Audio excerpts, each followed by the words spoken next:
Yes. Where did that name come from? Yes.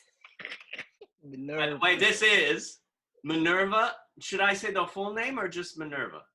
I have like 18 names because I was born with a middle name. My legal birth name is Gail Nathina Hawkins. My father's name was Nathaniel. Love that name. And he was a how were they saying it when Kobe passed away? A girl dad. But he was a girl dad because he lost his son. Oh. So he named me after him. And or I lost my brother, put it like that. And so now they've been gone almost 50 years, and I really want to ask him, did you know about Athena and Minerva and the whole, wisdom and the mythology and everything? But I was a sickly child. That was another sort of leg up on quarantining. I did a lot of reading. I was homebound a lot of time. I had asthma too. You can't do double Dutch. Right. And so I used to go and talk Right. with the old folks that would sit on, in Philly when the weather's warm and nice. We sit on the stoop, better known as steps, and jaw and relax and talk. And so Mom and Pop Terry were my neighbors. I'd go up there and hang with them till the lights came on and I had to go home. And they walked me home one night. I'm 5 years old. And they told my parents when I got home, they said, you got a little Minerva on your hands. And I sort of got it because it felt like the little old lady's name, Minerva. And then, I studied anthropology. So part of that is mythology. And then I Minerva's so find magical. Minerva, the goddess of wisdom, war, and invented the flute, which I happen to play. And I think she had to have been a poet. So I took the name as a pen name for my poetry, and I made the M lowercase. Right. Because I always felt like I wanted to really respect and pay homage to my birth name, Gail Nathina Hawkins. And then I have friends that call, hello, is this, hey, Gail, Minerva, hey, Nathina, yeah, Nathina, hey, Gail, Hawk, what's up? It's really been a joy. Well, I mean, you are a joy. I mean, every time I'm around you, you have such a light within you. And talking about poetry, I mean, how you've written books. Yes, one of the greetings I was going to give you was welcome to Poetry for Actors 101, and there will be a quiz. I love it. You better be taking notes. I wrote my first piece when I was 8. It wasn't a poem, it was a story. Really? What was it about? It's so funny, I remember it like really well. It's a wonder it's still not around here or something. It's probably not, but it was called The Flight of the Balloon People. I love that. The balloon people were my friends. And the story was about a sickly child, hospitalized or whatever, lonely. And these balloons with faces on them fly up to her window and entertain her and just show colors and joy. And was it 8 years old? Yeah. I didn't edit it either. It's one of the few things I think I still would like it if I saw it today. Yeah. And I don't remember editing. I mean, what kind of editor could I have been at 8? But I kind of spit it out. I remember just sort of going for it. Wow. And then these balloon people became like real, balloons with faces and different eyes. And you could, you should, make that into a movie. What about, you know what? I was going to ask you about Andreas. Yes. Yes. Oh my God, we are so connected right now. Right when you said that, I went boom, boom, boom, boom, boom. Andreas, animation. You can make it into a great short. Yeah. He does so much. I mean, he's been to Performing Arts Studio West a couple I of times. know. And I met him at one of your functions. Well, is that what you met him at the film that he produced and animated, and he that was all him.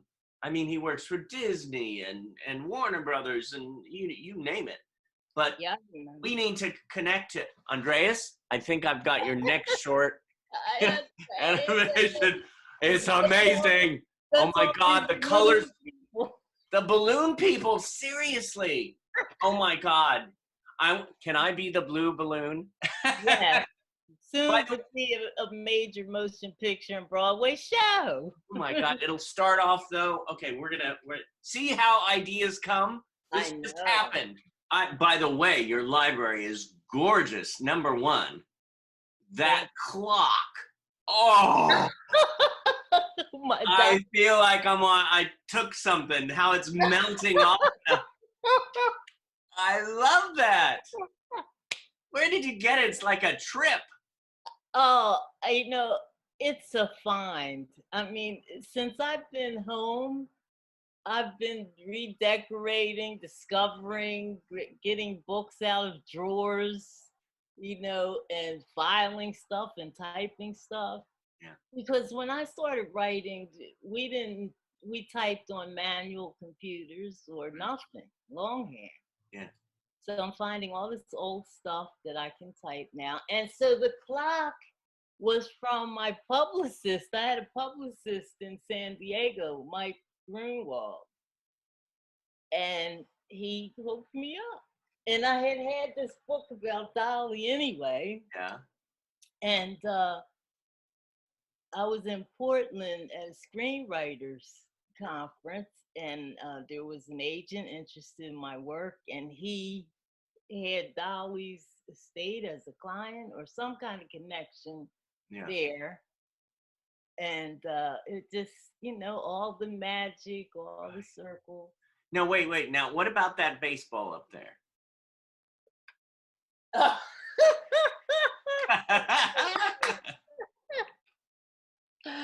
Oh, God, I have to laugh. My dear departed sister, God bless her. Oh. She knew a guy on the Dodgers. Mm-hmm. And she said, do you want a baseball signed? And I said, yeah, I want it signed, but not by him. I want Tommy Lasorda to sign this. Because Tommy's our homeboy from Pennsylvania. Right.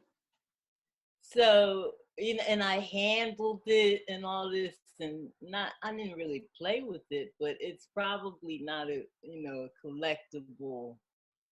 I don't know. I got Tommy. To you, it's collectible. Oh, yes. And it looks collectible. Really? So guess what? It's collectible. All right. I'll take it. But no one can collect it but me. No. This is special. I'm a baseball fan, too. I know a lot about Tommy Lasorda. So it all fits. By the way, not just poetry, but you write, you've covered many jazz greats. Oh, yeah, so much fun. And, I was young, so I probably couldn't have afforded those venues I was in. Lincoln Center. And I covered Miles Davis's return from retirement. And I think I need to check this. Yeah. I wonder if he's one of the few, if not only, entertainers that came out of retirement only once, or athletes or anybody. I think he only retired once, came out, and then that was it. We're still connecting here because our dear Alexander Tovar, who edits this wonderful show and does the theme song, he has his own music class. And he did a whole thing on Miles Davis. and you're like, you know, you connected to it. So I've got to like connect you two also, both of you. Yeah, that was fun. One of the well-known poets that we've worked with over the years, and I know him in New York, he was the quintessential biographer for Miles. Wow. Look at that. Look at And he just exudes energy just through that photo. oh, and it was the best experience. I sat behind Gato Barbieri. You know who that is? And I was like, that hat? And they also had a birthday party for him backstage at Lincoln Center. I went to that, and he was married to Cicely Tyson at the time. Oh, There was you went to that birthday party? there was a whole bunch of media, but it was just so gorgeous. She was all in white, I think leather. He was all in black leather. Yeah. And then I think the cake kind of played off their look and so forth. Right. But you know, I like to read the inscription because it speaks to Miles. It speaks about Miles. Yeah. Quincy True. Oh, he did this on my birthday. This says May 19th, 1990. Wow. Wait a minute, is that 30 years? Oh my God. 90? Yeah. Yeah. I guess so. Oh my goodness. And it says, to Minerva, here's to the music of this great trumpet player and musician, to his uncompromising, I used to know what this word was, his writing, his place in the world, and the breathing that he talks about, all kinds of stuff Miles helped him with. And here's to you on your birthday, all the best of everything. To you on this day and forever, Quincy Truth. Beautiful. Beautiful. This is why I call my apartment a museum. I mean, between the National Geographics and books I worked on, books my friends worked on. Gorgeous. Just, I don't want to do anything with them but share.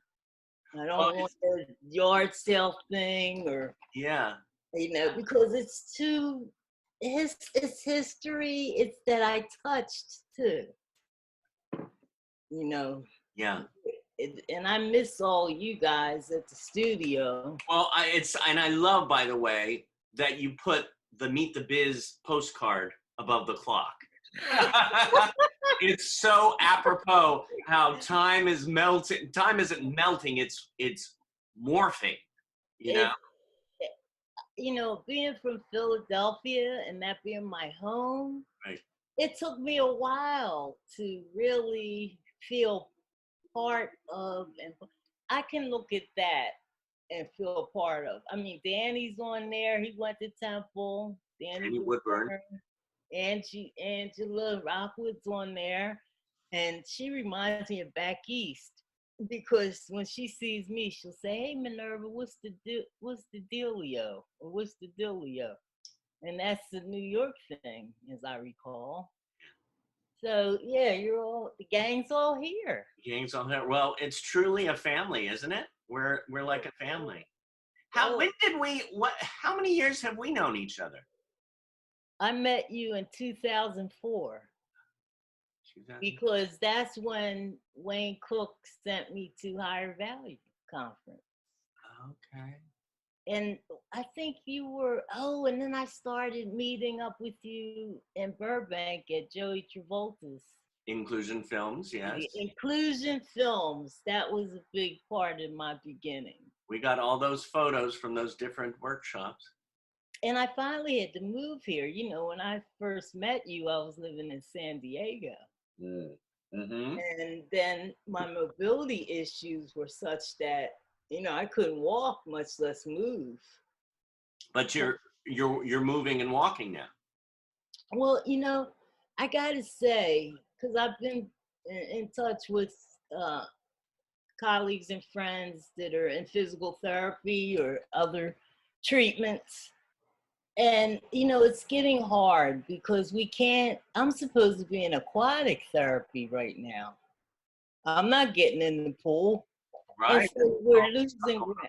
Some of us are losing ground. I know a dancer that's in physical therapy for nerve damage, and it's getting scary. But I've been doing pretty good because when this started, I was at a good place. Do you think, do you think the creativity that you have keeps you breathing fuller? Like, Big time, big time. And that's where you guys come in because I wasn't born with this disability. I developed this in my 40s. And so all of the students and in my screenwriting classes that were vision impaired and so forth, they taught me a lot about quality of life issues, what's important, who's important. I mean, so many lessons. And, you know, there have been days when I've wanted to say things like, uh, people that have struggled with disability wrote the book on social distancing, um, not being limited, right. things like that.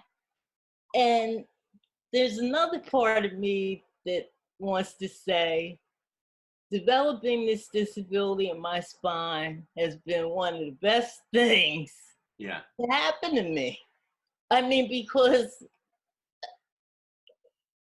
just not just meeting you guys and getting work done and so forth, but learning that I can't carry 50 pounds of books anymore, but I know how to do And different. you look at it in a positive light. You Yeah, look at it, yeah. nothing stopped. Yeah, I look at it in a positive light because, and then especially now, and that's another thing about people with disabilities. You want to know what's important? Talk to somebody that, you know, has been in bed for 2 years. Or, I mean, I have a nephew now I'm worried about in Pennsylvania because he's in a nursing home. He's 44 years old. Oh. So it's kind of like, you know, I got all this poetry and jazz and music and friends, and he was a football player at West Point. Wow. So you get that balance. Yeah. You get that centering. You get that okay. You get that validation too. Because pain is not visible. But there were days I wanted to wear a sign. I am in excruciating pain. I can't even take a shower today. Leave me alone, or, you know, or it just, there's so much. And it's sort of like what's going to happen, I think, with the paradigms that are shifting now around Yeah. Yeah. social issues, race, etc. We got to peel a whole bunch of layers. Yeah. Peel a whole bunch of layers. The side effects of racism, self-hate. Hmm. One thing, why do people riot? Because they don't care, and somebody told them they don't care about them, or whatever. There are layers, layers, layers, layers, layers, Yeah. Yeah. and misrepresentations and all kind of stuff. And I'm very grateful for the work you, Gail, and Gloria, and people like that have done, because it really, people need that same kind of heart and mind to deal with Black people in America that have been here a very, very, very long time. And I've been putting up with this for so many decades. Mm. Decades. Mm-hmm. And now I'm like, if it ain't time now, jeez, you know? And I think there's a lot of lessons that we can take from the disability community. Right. Right.